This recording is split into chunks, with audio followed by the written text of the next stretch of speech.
Olá pessoal, que alegria imensa estarmos aqui, sejam muito bem-vindos ao nosso canal. Já faço aí, como de costume, o pedido a vocês que curtem, compartilhem, mandem esse vídeo para outras pessoas. Um lugar diferente hoje, né? Alegria imensa, a gente está aqui no Santuário de Nossa Senhora de Natividade, na cidade de Natividade, para tentar conversar um pouco, para falar um pouco sobre a história da aparição de Nossa Senhora em Natividade. Uma alegria muito grande aqui, no local onde o vidente, o Fausto, viu, né, Nossa Senhora por 5 vezes. A gente vai contando aí a história para vocês. Peço que vocês nos ajudem aí a divulgar esse vídeo. Nesse lugar tão maravilhoso, tão especial, eu quero te convidar também de um modo especial para você poder vir a este local se você não consegue, se você não conhece. A poucos quilômetros de Itaperuna, a poucos quilômetros também da cidade de Natividade. Vocês vão perceber, para quem não esteve aqui, nunca esteve aqui, que é um lugar muito especial, um local de silêncio, um local de oração, um local visitado pelas pessoas, pelas famílias que querem ter um contato com Nossa Senhora, que querem ter um contato com Deus. Um lugar muito agradável, de muita natureza, muito aconchegante. Então, sintam-se muito bem-vindos.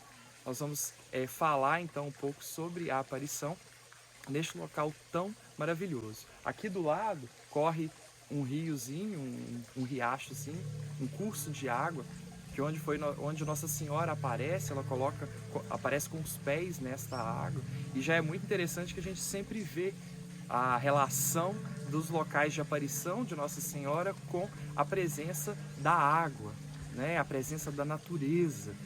É algo que também se repete nas aparições. E aqui é onde ela apareceu, mas também onde Fausto, como nós vamos ver, que é o vidente, coloca as mãos e recebe aí o milagre do aparecimento da pedra. Então, vem com a gente, vamos comentar, vamos conversar aí sobre este assunto. E separamos então, pessoal, esse local aqui para a gente poder falar um pouco sobre a história da aparição de Nossa Senhora aqui em Natividade. Primeiramente eu quero fazer um agradecimento aí ao filho Ronaldo Faria, que é o filho do Fausto, ele que administra aqui, né, tá à frente. Antes de vir gravar aqui, obviamente, nós pedimos a permissão dele, que tão logo a gente pediu, ele também liberou as gravações, nós podemos gravar aqui, porque se trata de um sítio, de uma propriedade particular, né? E tudo que a gente vai falar, que a gente vai conversar aqui, tem por base o livro que ele mesmo, Ronaldo Faria, compila, né, que chama Eu Vi a Mãe de Cristo, né? Este livro aqui, você pode comprar ele aqui mesmo no santuário, já está na 8ª edição, e que conta aqui, o Ronaldo conta que ele pedia ao pai que escrevesse sobre as aparições, mas o pai acabava que não escrevia. E aí depois de morto, depois que o pai já tinha morrido, o vidente Fausto, então ele encontra o diário do pai e compila, organiza. Então neste livro aqui, chamado Eu Vi a Mãe de Cristo, né, é compilado pelo filho, mas a maior parte dos escritos é o diário do pai. E aí vocês vão encontrar aqui, além desse diário, algumas entrevistas, algumas conversas do Ronaldo com outras pessoas, depoimentos, fotos da época das aparições, as próprias mensagens de Nossa Senhora, explicando aí de maneira mais esmiuçada como foi toda a questão da aparição. Então eu te convido também a comprar este livro, né, a dar de presente para outras pessoas, a dissipar, ajudar mesmo a dissipar a existência deste santuário, também a devoção a Nossa Senhora, principalmente, que obviamente é aquilo que é mais importante, né, a vir a este local, a rezar neste local, para a gente ir propagando as mensagens de Nossa Senhora de Natividade, para a gente ir proclamando aí a verdade de nosso Senhor Jesus Cristo. Então eu agradeço então ao Fausto por ter ao Ronaldo, o filho do Fausto, por ter me permitido aí gravar e também utilizar, citar o livro sobre as aparições de Nossa Senhora aqui em Natividade. Então a parte mais importante aí do livro é justamente este diário que o Fausto vai escrever, Ele a princípio, ele nem, na verdade nem falou que escreveria, mas escreveu e deixou este diário, que é extremamente importante, né? Porque é aquele que tem a evidência direta do milagre, da aparição de Nossa Senhora, o relato dele é aquilo com o qual nós vamos trabalhar para poder entender ou tentar entender como o céu resolveu descer na Terra através dessa aparição. Então a primeira aparição, como eu falei, em 9 de maio de 1967. Era por volta de 4h30 da tarde e o Fausto veio aqui, mais um funcionário, algumas pessoas, acho que um engenheiro, se não me engano, para poder ver a questão desse curso da água. Aqui estavam canalizando a água para que essa água fosse enviada para um curral. Eles estavam construindo um curral aqui na propriedade, uma fazenda para a criação de gado. E aí ele vem sozinho para cá para poder ver esse regato, para poder ver a água. E quando ele chega próximo, ele vê então uma mulher. Uma coisa muito interessante, a princípio, que ele também já relata, é justamente o fato de que ele, antes de ver, começou a sentir frio. Sentiu um frio muito grande e nas demais aparições esse fenômeno também vai acontecer. É um outro relato bastante interessante, é muito comum que quando alguma experiência mística vai acontecer, é muito interessante que a pessoa, né, ou as pessoas ali envolvidas comecem a sentir frio, né? É um relato que se repete muitas vezes. E ele conta no livro que fazia muito calor ali. Entretanto, ele começou a sentir um frio muito grande. Ele vem então ver um regato e aparece ali, vê ali uma mulher. Ele ficou um pouco perturbado com aquilo, não sabia muito bem do que se tratava. E essa primeira aparição foi assim como a segunda aparição também, foi uma aparição silenciosa. Eles só se viram, eles apenas se olharam. Ele fala que ela tinha um olhar acolhedor, um olhar convidativo, mas obviamente ele não deixou de sentir então muito medo, de sentir muita ficar, né, digamos assim, encucado, ficar um pouco perturbado, digamos, com aquela aparição. Então ele relata, né, que essa mulher tinha um vestido longo, era uma mulher usava um vestido longo, com a cabeça coberta, com o vestido era longo, cobria então até os pés, de uma cor cinza azulada. Uma mulher muito bonita, isso é uma outra descrição bastante interessante que se repete também, né, da beleza de Nossa Senhora.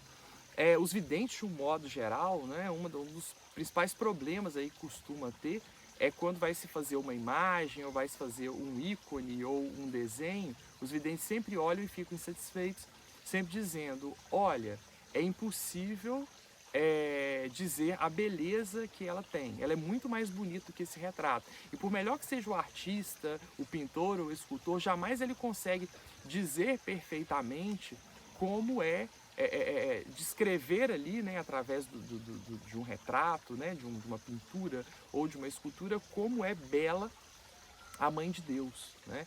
E isso é muito próprio também, essa referência daqueles que viram Nossa Senhora. Então ela tinha, que é interessante porque também ela tinha, isso é outra coisa muito comum, ela era, digamos assim, ela era em 3D, né, altura, comprimento, tinha profundidade, largura, que não era um fantasma, não era um contorno de luz que ele via. A referência dele é essa, eu vi uma mulher. E é interessante que ele nem sabia do que se tratava, teve então aquela visão, mas não sabia do que se tratava. Ele ficou perturbado com aquilo, né? Perturbado com aquela visão. Uma outra coisa muito interessante também, que quando eu li o livro, é uma coisa que eu já destaquei, só depois no fim do livro que a gente iria entender, é que as mãos de Nossa Senhora e os pés também eram dourados. Curiosamente, eles eram dourados. Isso vai ter relação com aquilo que nós vamos falar sobre a Nossa Senhora em Éfeso, mas guardem isso. Ela era bela, tinha aí por volta de 45 anos, é a idade que Nossa Senhora estava, né, em Éfeso, aproximadamente, a imagem, a idade aí que ela tinha, talvez um pouco mais do que isso, quando ela estava em Éfeso, quando ela foi para lá, né, Nossa Senhora, depois da morte do nosso Senhor Jesus Cristo e ressurreição, ela vai para Éfeso e lá ela fica com o apóstolo João, né, e lá ela tem então a sua assunção aos céus. E ela tinha então essas mãozinhas douradas, e ele dizia que tinha uma mulher com uma feição aí de aproximadamente 45 anos. E ele, perturbado com aquilo, ele vai embora, né? Ele sai, né, retorna e fica um pouco perturbado. A princípio ele não conta para ninguém, né? E depois ele então revela aí para a esposa, para os amigos, e vai procurar a ajuda de um psiquiatra, porque ele ficou com medo de estar com algum problema, alguma doença, algum problema psicológico, psiquiátrico, de estar aí vendo, né, tendo então visões. Depois dessa consulta, o psiquiatra disse que ele não tinha problema nenhum. Ele continuou com essas consultas durante algum tempo, vivia então ali uma grande angústia, porque ele via uma mulher, mas ele não sabia explicar ao certo o que se tratava. E aí então, a segunda aparição vai acontecer em 17 de maio de 1967, por volta de 15 horas e 30 minutos. Né? Ele chega, então, né, vem até aqui, já aí com algumas pessoas, e ele chega, vê então, chega próximo a essa mesma região do curso d'água, então ele vê então Nossa Senhora mais uma vez, vê então essa mesma mulher, né? E aí ele já vem, não vem sozinho, e aí ele pergunta o drama da vida do Fausto, né?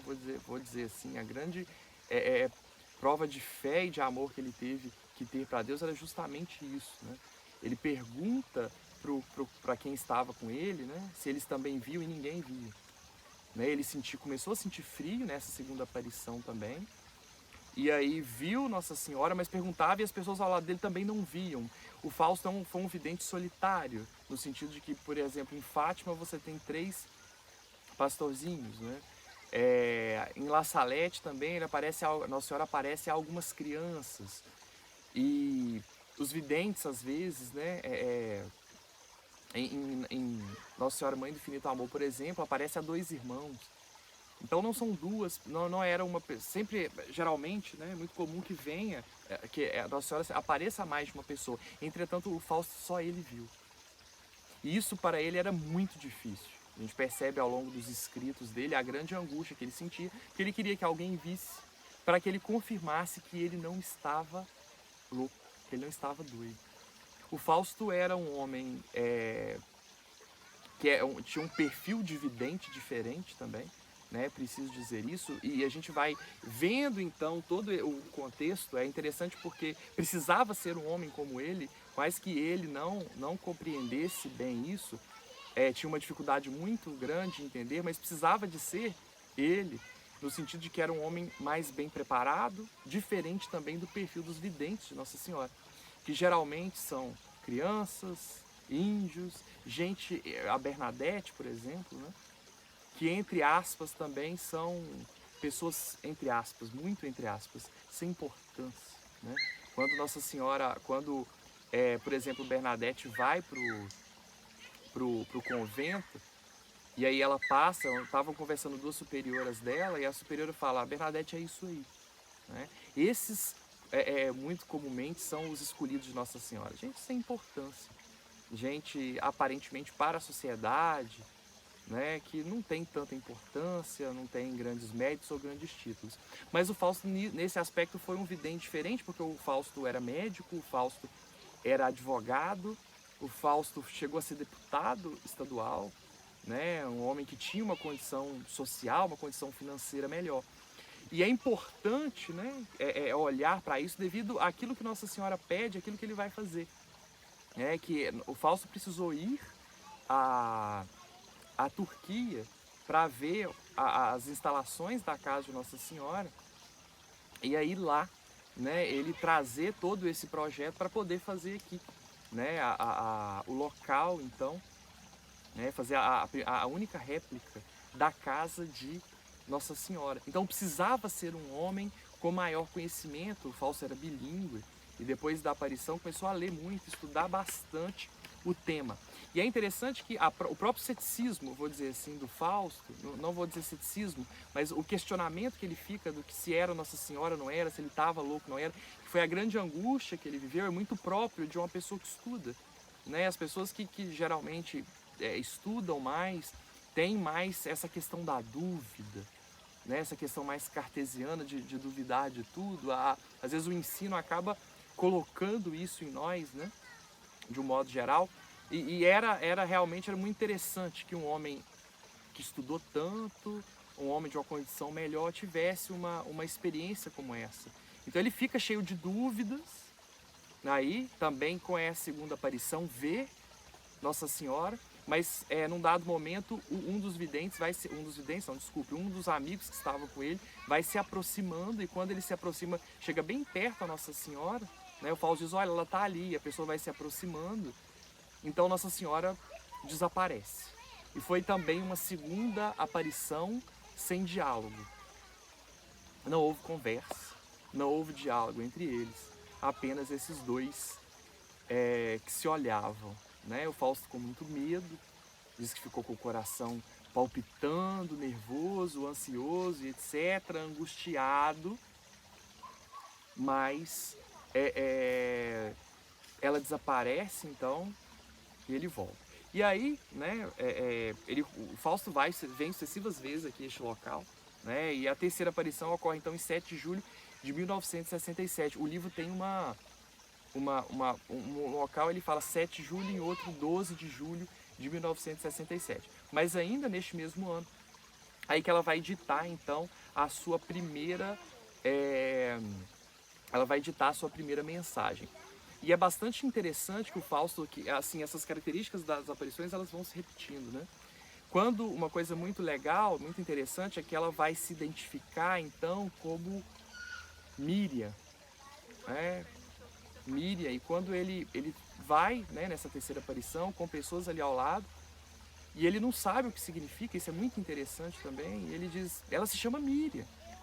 E as pessoas que estavam ao lado dele falavam com ele, não, Miriam é o nome da mãe de Deus, né? Maria, em hebraico, na verdade é Miriam. Então e ela continua falando, não, eu sou a mãe de Jesus, e etc. E aí ela se identifica. E acontece ali, ela dita então a sua mensagem, e acontece então nessa terceira aparição, né? Ela conversa com ele.